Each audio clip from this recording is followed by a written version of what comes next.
Amém. Bom dia, Relevância. Meu nome é Cândida, eu sou pastora nessa casa e quero dizer que é um prazer, um privilégio compartilhar a palavra de Deus com você. Então, sinta-se bem, aperta o cinto que o Senhor vai falar contigo. Amém?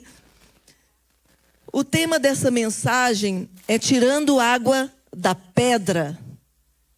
Quando eu digo isso, o que você pensa? Também pode ser tirando água da rocha. Eu quero te falar que a inspiração para essa mensagem de hoje, ela é bíblica, e ela fala sobre um Deus que caminhou lado a lado com o seu povo no deserto, protegendo, suprindo, alimentando e ensinando. Ele estava decidido a ensiná-los muitas coisas, inclusive como tirar água da pedra, como tirar água da rocha. Essa lição era tão importante. Ele queria tanto que eles aprendessem sobre isso, que Deus a ensinou 2 vezes durante a caminhada deles. Logo quando eles adentraram o deserto, nas primeiras semanas, ele ensinou algo para eles sobre tirar água da rocha. E depois de uma jornada longa, que deveria durar 11 dias, que durou 40 anos, no final dessa jornada, lá pelos 40 anos depois, ele novamente ensinou essa lição. Ele precisava ensinar. Nós sabemos que numa caminhada de 40 anos, muitas coisas aconteceram. Pessoas morreram, pessoas nasceram, famílias novas se formaram, uma nova geração estava ali, mas haviam algumas pessoas que ainda permaneciam. E Moisés e Arão eram um deles, que estavam desde o início da caminhada e estavam protagonizando esses 2 momentos. Então, eu quero ler com vocês o texto bíblico que fala sobre isso. Esse texto está em Números, capítulo 20, versículos de 2 a 13. E eu vou ler o texto completo e depois eu vou compartilhando vocês de uma forma expositiva o que nós podemos interpretar de cada versículo. Números 20, de 2 a 13. Não havia água para o povo, então se ajuntaram contra Moisés e contra Arão. E o povo discutiu com Moisés, dizendo: antes tivéssemos morrido quando os nossos irmãos morreram diante do Senhor. Por que vocês trouxeram a congregação do Senhor a este deserto para morrermos aqui, nós e os nossos animais? E por que vocês nos tiraram do Egito para nos trazer a este lugar horrível, onde não há cereais, nem figos, nem vinhas, nem romãs, nem água para beber? Então Moisés e Arão saíram da presença do povo e foram para a porta da tenda do encontro, e se lançaram sobre o rosto, e a glória do Senhor lhes apareceu. O Senhor disse a Moisés: pegue o seu bordão e ajunte o povo, você e Arão, seu irmão, e diante do povo falem à rocha, e ela dará a sua água. Assim vocês tirarão água da rocha, vocês tirarão água da pedra, e darão de beber à congregação e aos animais. Então Moisés pegou o bordão que estava diante do Senhor, como este lhe havia ordenado. Moisés e Arão reuniram o povo diante da rocha. Então Moisés lhes disse: agora escutem, rebeldes. Será que teremos de fazer que saia água desta rocha para vocês? Moisés levantou a mão, feriu a rocha 2 vezes com o seu bordão, e saíram muitas águas, e a congregação e os seus animais beberam. Mas o Senhor disse a Moisés e a Arão: por que não creram em mim para me santificarem diante dos filhos de Israel? Vocês não farão entrar este povo na terra que lhe dei. Versículo 13. São essas as águas de Meribá, porque os filhos de Israel discutiram com o Senhor e o Senhor se santificou neles. Talvez a tradução que está aí não tenha sido a mesma, eu não sei, mas é exatamente o mesmo contexto. E eu quero compartilhar com vocês, primeiramente, os versículos de Números, de 20, versículos 2 a 5. O que nós vemos nesses primeiros versículos? Nós vemos o povo de Israel cansado, insatisfeito, com raiva, reclamando, porque eles estavam com sede, eles estavam cansados, e eles começaram a falar coisas bem pesadas. E eles pressionaram Moisés, culpando: foi você que nos trouxe aqui para esse lugar horrível. Eles começaram a enumerar ali, gente, tudo que faltava. Esse lugar não tem água, não tem figo, não tem várias coisas. E eu quero que você reflita um pouco nesse momento. Tem situações na vida em que a gente realmente olha para elas e a gente começa a enxergar naquele lugar que não tem nada de bom naquela situação que a gente está vivendo, ou naquele lugar que nós estamos.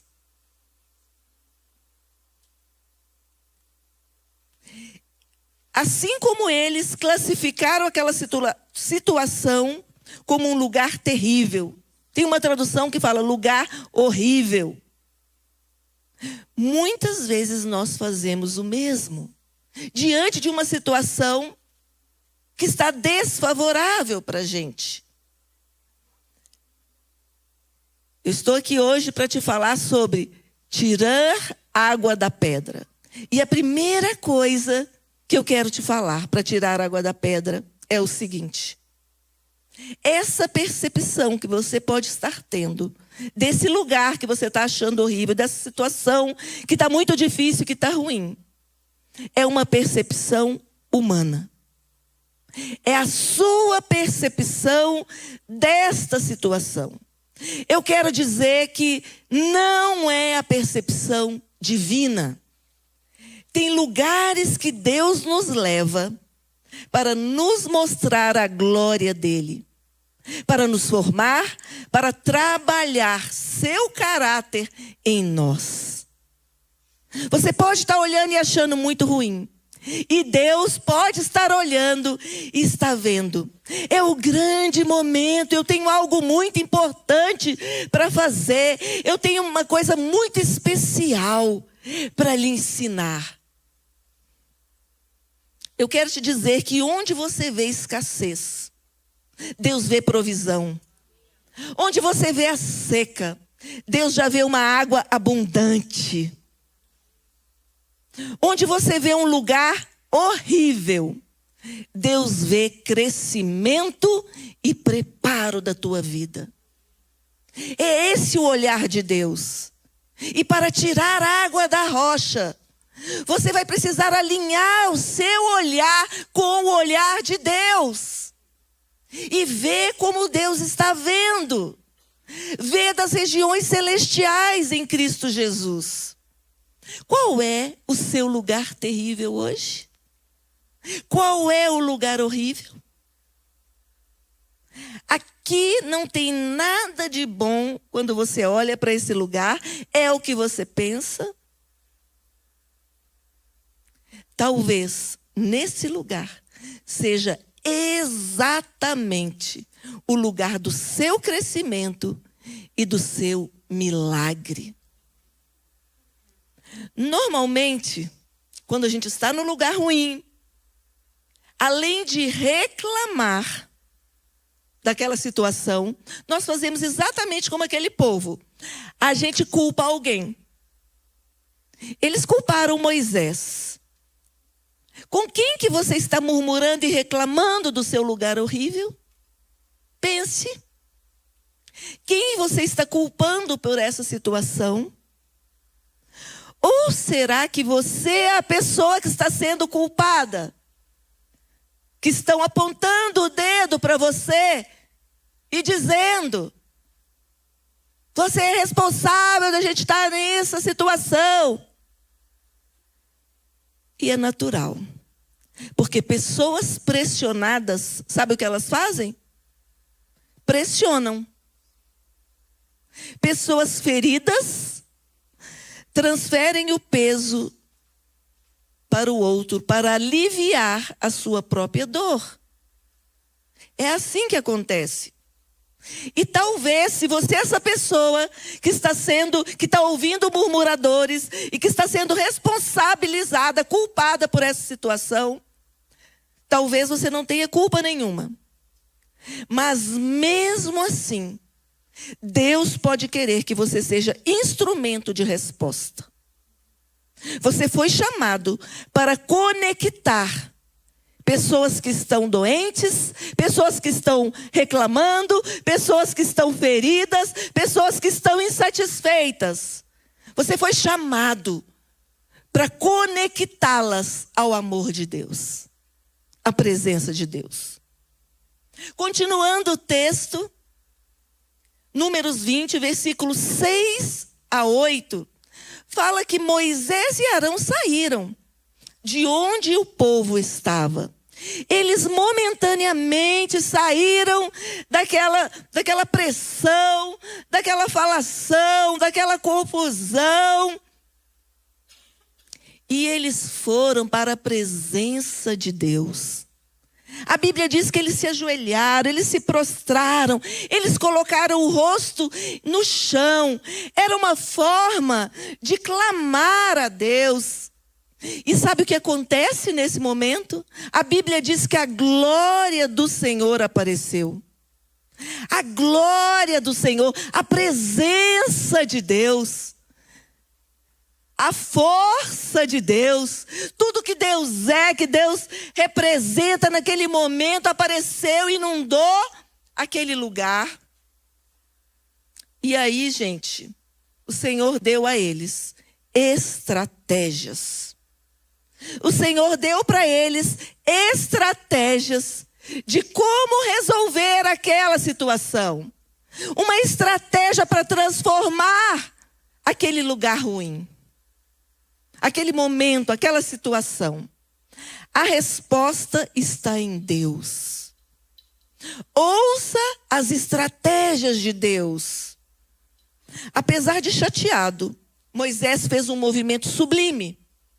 Foi para a presença de Deus, porque ele estava chateado. Vocês vão ver que ele estava muito bravo. A resposta não estava na multidão.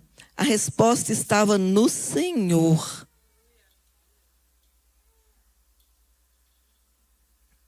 Pessoas maduras buscam respostas em Deus. Pessoas imaturas murmuram, reclamam, blefam, ironizam. Vocês perceberam no diálogo deles? Tinha um blefe. Tinha um blefe. Qual era? Melhor a gente ter morrido lá atrás. Vocês acham que eles queriam morrer? Não. É aquela coisa assim, quando as coisas não saem do seu jeito, né? Estou fazendo uma viagem para Guaratuba e aí acontece que paralisa toda a estrada. E aí eu vou falar assim, tá vendo, Alexandre? Não queria ter vindo, melhor ter ficado lá em casa. Ah, eu não queria ficar em casa nada. É o blefe ali.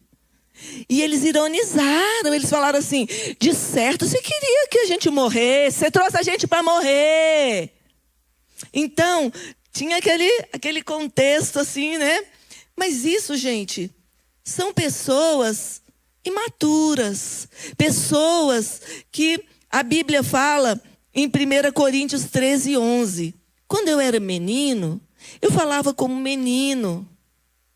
Agora que eu cheguei a ser homem, eu falo como homem. Quando eu era menino, eu falava como menino, pensava como menino, agia como menino. Então, é natural para meninos, para pessoas imaturas, que isso aconteça.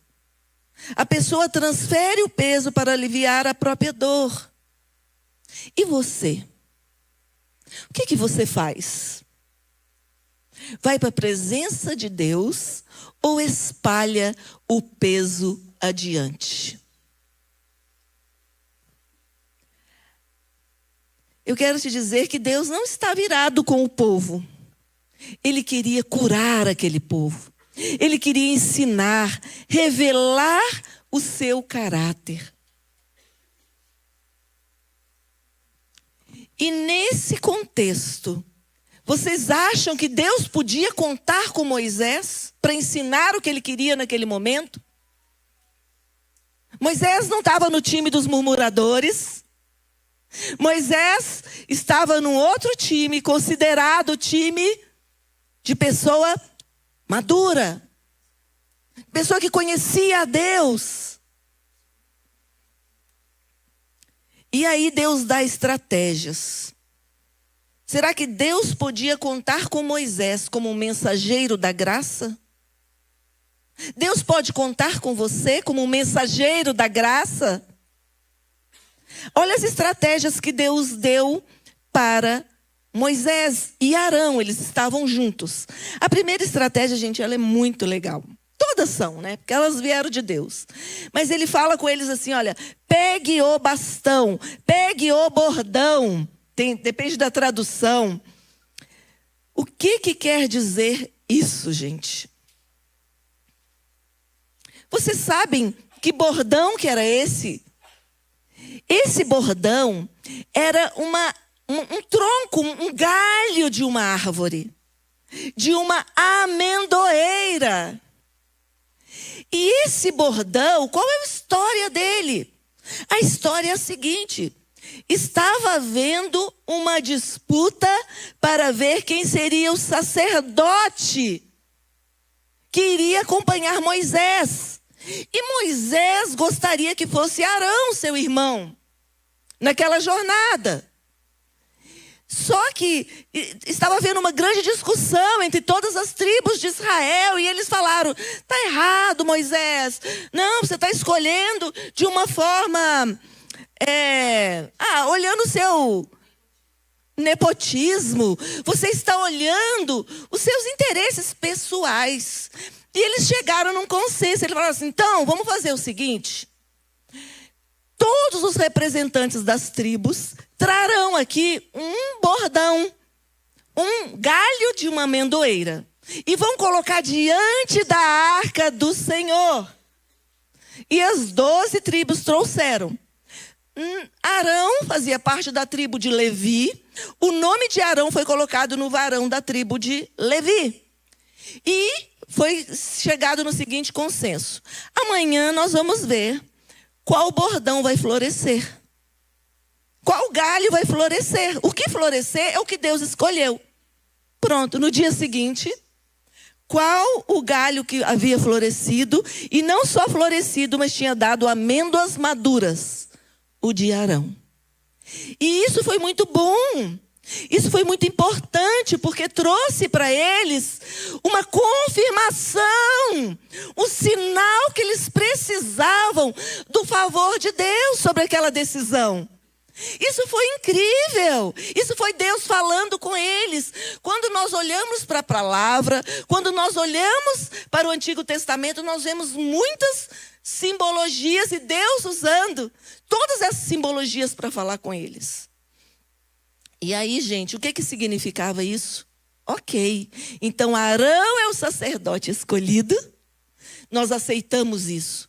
Então, quando naquele momento o povo murmurava, o povo reclamava, o povo estava insatisfeito, e Moisés e Arão estavam oprimidos e apertados, Deus fala com eles. Estratégias agora, para a gente tirar a água da rocha, porque o que o povo precisa é de água. E ele falou, olha, primeira coisa, pegue o bastão, pegue o bordão.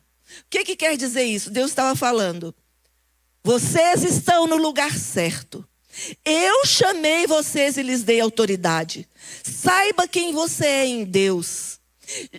Naquele momento o Senhor estava lembrando a eles quem eles eram e que eles eram escolhidos. E que eles tinham uma história construída com Deus. E eu quero te dizer que é assim na tua vida. Deus tem uma história com você. O bordão que Deus te deu, Ele te dá autoridade como filho amado. Deus tem um chamado para você. Isso é símbolo de autoridade concedida por Deus. Não abra mão disso. Não entre em nenhuma guerra, não entre em nenhuma situação difícil sem lembrar a sua identidade, o seu posicionamento, a sua autoridade e quem que te respaldou para entrar nessa guerra. Se Deus te chamou, caminhe no que Ele te confiou. Continua as estratégias. O Senhor falou com ele, pega o bordão, reúna o povo. Quantas vezes nós vemos na Bíblia o poder da unidade, o poder da reunião? Por quê? Porque a murmuração, a insatisfação, ela dispersa, ela distrai do propósito. E ele falou, reúna o povo, fortalece a unidade, não fiquem dispersos por aí. Não se distraia com os murmuradores que lhe vão te tirar do seu propósito. Queridos, queremos tirar água da rocha. A unidade, estarmos juntos, não nos dispersarmos.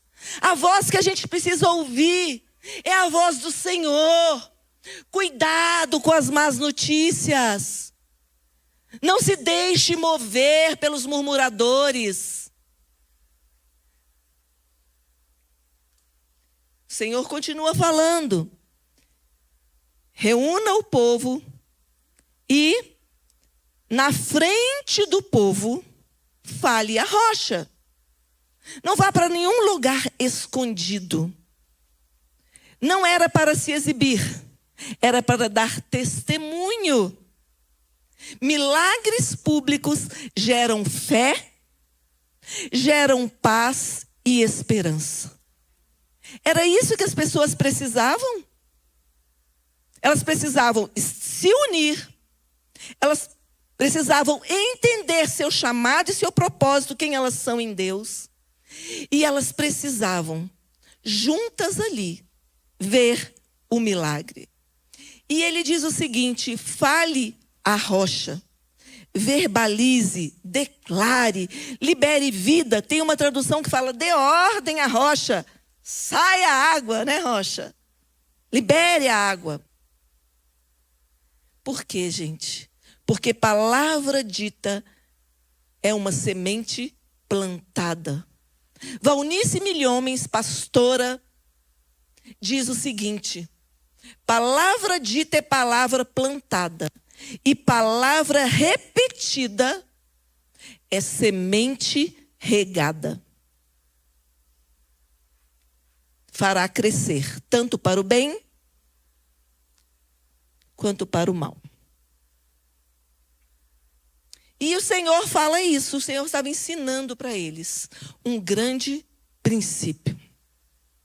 Fale, declare aquilo que você crê. Declare o que eu estou te falando. Declare o que eu já conquistei para vocês. Declare tudo que Jesus já fez. Números, continuando a sequência, Números 20, versículos de 9 a 11. Diz que então, como Deus havia ordenado, Moisés foi preciso. Pegou o bastão e, eu imagino a cena, Foi caminhando até um determinado lugar alto para poder falar com todo o povo. Enquanto ele foi caminhando, ele estava ali na glória de Deus. Deus falou com ele. Poxa, eu tenho solução agora. Enquanto ele foi caminhando, ele... Que povo ruim! E já foi, saiu da presença do Senhor e já ficou como se a presença de Deus fosse só restrita a um lugar. E aí, gente, desandou tudo. Ele começa, vocês viram a ordem do Senhor para tirar a água da pedra. E ele começa já falando. Agora escute, gente rebelde. O discurso já começou por aí. Será que nós vamos ter, eu e Arão aqui, tirar a água da pedra para dar para vocês? Qual a coerência desse discurso de Moisés com o que ele vivenciou na presença de Deus? Nenhum. Não bastasse isso, Moisés levantou a mão e bateu 2 vezes com o bordão na rocha. Eu estava pensando, muitas vezes nós vivemos situações, nós que somos pais, que temos filhos pequenos, e nós vivemos situações em que a criança está cansada, a criança está com sono, a criança está com sede, e a criança começa a fazer birra por causa de todo aquele contexto, e ela começa a pedir uma coisa, mas não é uma coisa que naquele momento a gente tenha condições de dar, e aí a gente vai ficando irritado. Só comigo que acontecia essas coisas, né, pais? E a gente vai ficando... Porque qual a solução? E aí de repente ele fala: é isso, você quer chocolate? Pega o chocolate, tome esse chocolate aqui, come esse chocolate. Eu quero dizer uma coisa. Oi? Me deixe em paz. Eu te digo, qual o sabor desse chocolate? É um sabor de culpa. A criança vai se sentir como?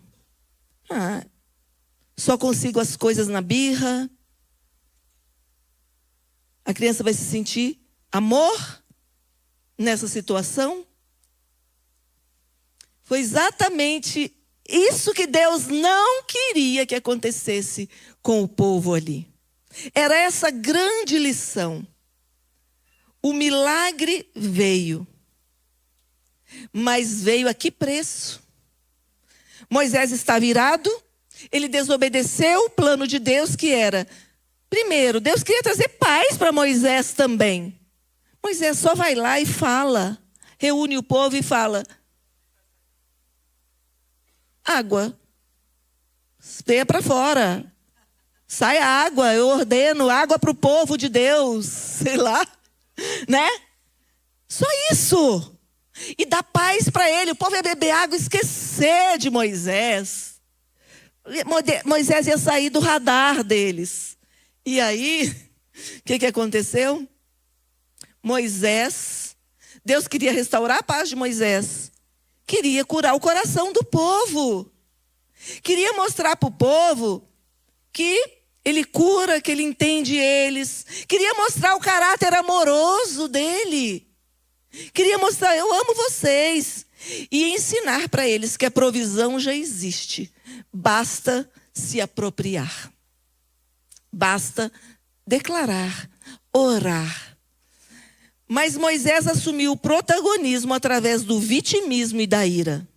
Agora eu vou ter que dar água para vocês? Ele distorceu a imagem de Deus, mostrou um Deus irado quando Deus queria ser revelado como misericordioso. E aqui, gente, eu falo para vocês que é muito importante. Quando você lê o Antigo Testamento, busque Jesus naquele texto. Busque a revelação de quem Deus é e de Jesus Cristo naquele texto. Eu falei que essa história já havia acontecido, esse fato, uma situação semelhante no início da caminhada, da jornada no deserto. Está em Êxodo 17. Lá o Senhor deu uma ordem para Moisés. Falou: Moisés, o povo está com sede, vai lá e bate uma vez na rocha, que vai sair água. Os teólogos dizem, e eu concordo com eles, a Bíblia fala, inclusive Hebreus fala, que Cristo é a rocha que o seguia no deserto. Esta rocha é a tipificação da presença de Jesus. Jesus é a rocha que nós estamos firmados. A Bíblia fala que ele é a pedra de esquina. E naquela primeira vez, o Senhor autorizou Moisés a bater na rocha. A rocha foi ferida uma vez. Jesus foi ferido para que jorrasse água, vida, para saciar a nossa sede. Uma vez ele morreu, ele foi ferido, morreu, ressuscitou e reina. Não se bate na rocha de novo. O que Deus queria falar, ensinar ali, Moisés, na primeira vez, Jesus já conquistou tudo, agora só declare, agora só ore, agora só tome posse, agora só se aproprie de tudo que eu já fiz. Amém?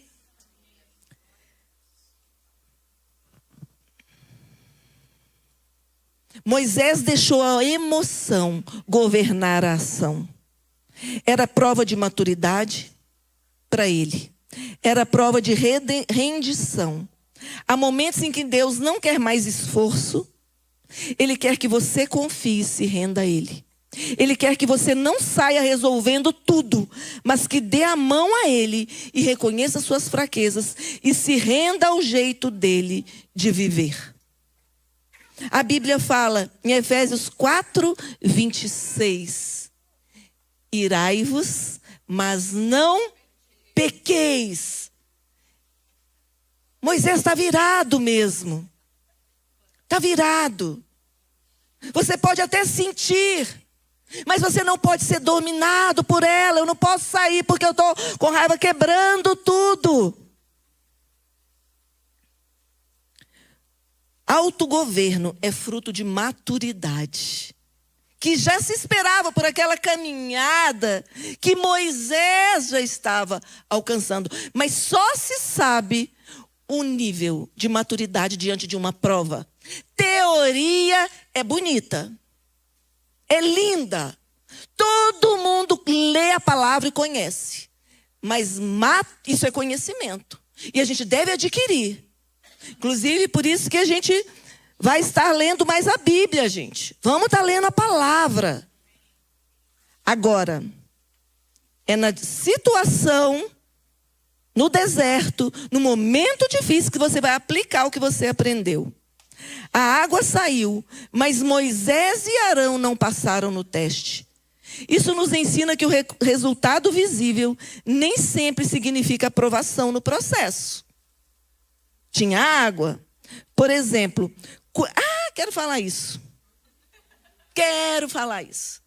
Quando nós realizamos um evento na igreja, vamos realizar um evento, vamos dar água para o povo.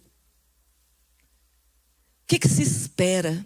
Que a gente, antes do evento, que no preparo para o evento, que na nossa comunhão, naquilo que a gente está fazendo nos bastidores, que a gente não bata na rocha, porque não vai adiantar, o evento está lindo, mas a gente não trilhou o processo com Deus. Então nós precisamos, a forma como conduzimos cada etapa, as decisões que tomamos, a postura que assumimos e a fidelidade ao propósito ao longo do caminho também importam, e muito. Continuando, Números 20, versículo 12. Visto que vocês não confiaram em mim para me honrar diante dos filhos de Israel, vocês não introduzirão esta congregação na terra prometida. Eles saíram do Egito para ir para a terra de Canaã, a terra que mana leite e mel, a terra prometida, onde eles não seriam mais escravos. Eles ali no deserto já não eram mais escravos. Era um momento difícil, mas eles eram filhos de Deus. Então, Moisés e Arão foram impedidos de entrar em Canaã. Eles continuaram conduzindo o povo por pouco tempo e os dois já faleceram. Essa foi a consequência. Moisés e Arão foram salvos? Sim, a gente vê nos evangelhos depois, né? Moisés, um diálogo lá, né? E aí, gente, não tenho dúvida, a Bíblia em várias partes do Novo Testamento nos fala sobre isso. Mas salvação é algo muito importante. É a base. Mas tem uma caminhada com o Senhor. Moisés perdeu a oportunidade de desfrutar e participar da entrada em Canaã. É como se aquela expressão, nadou e morreu na praia. E muitas pessoas vivem assim, hoje. Estão aqui na presença de Deus, experimentam a glória de Deus, obtêm respostas e direção. Mas na hora de obedecer aquele comando, na hora de confiar e entregar-se a Deus, faz diferente. Faz diferente. Vivem num deserto de 40 anos. Na hora que é para falar, é só falar. Bate. Se esforça. E na hora de bater, falam. Não confiam. Isso que é o mais grave. Não são atitudes, é o que está por trás de uma atitude. É não confiar que Deus está cuidando deles.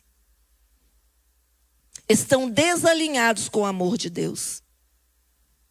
Só tem um jeito, queridos, de vencer o pecado que te perturba. Sabe isso que te incomoda? Só tem um jeito. Se rendendo a Deus. Não é na sua força, mas é na sua rendição, negando a si mesmo e colocando Jesus no centro. O que é mais fácil, bater na rocha ou dar uma ordem para ela? O que consome mais energia, bater ou falar?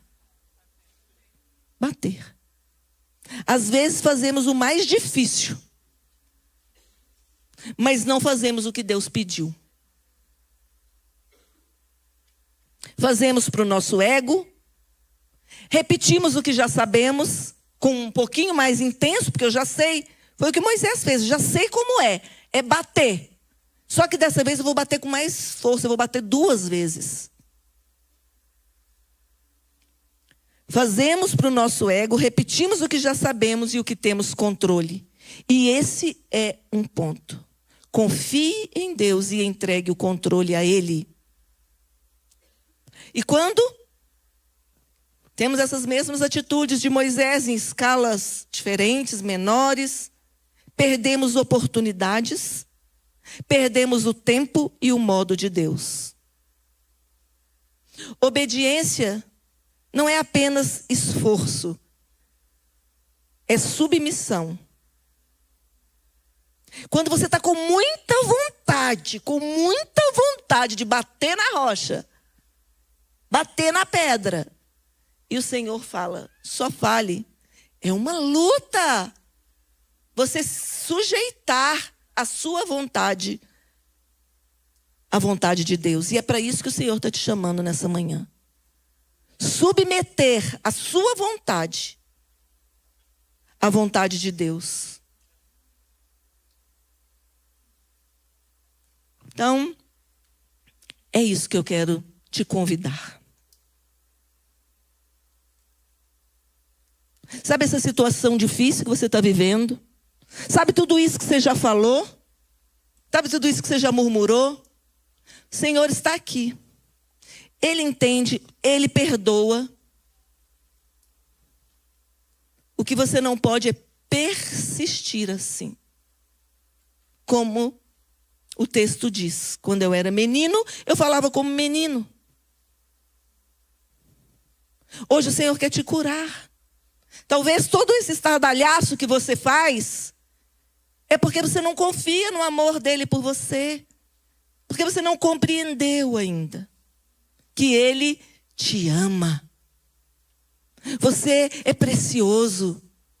A rocha foi ferida. Jesus já morreu por você e ressuscitou. Então,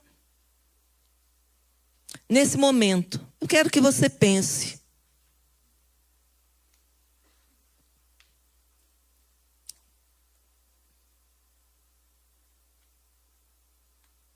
O que está acontecendo aí? De tudo isso que eu falei, o que Deus está falando com você? Eu quero te dizer que certamente Ele não está dizendo gente rebelde. Mas Ele pode estar dizendo, tá feia a coisa aí, hein, meu filho amado? Tá precisando mudar, hein? Tá precisando melhorar, hein? E Ele te estende a mão.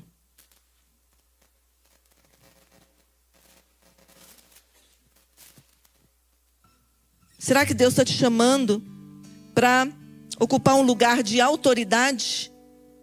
De assumir aquilo que Ele te deu para fazer? Sabendo que você tem uma autoridade e que você vai ajudar, sim, a curar o coração de outras pessoas? Será que é isso que o Senhor está te chamando hoje? Qual é o chamado de Deus hoje para você? Será que o Senhor está te chamando? Reúne o povo. É isso que Ele está te falando?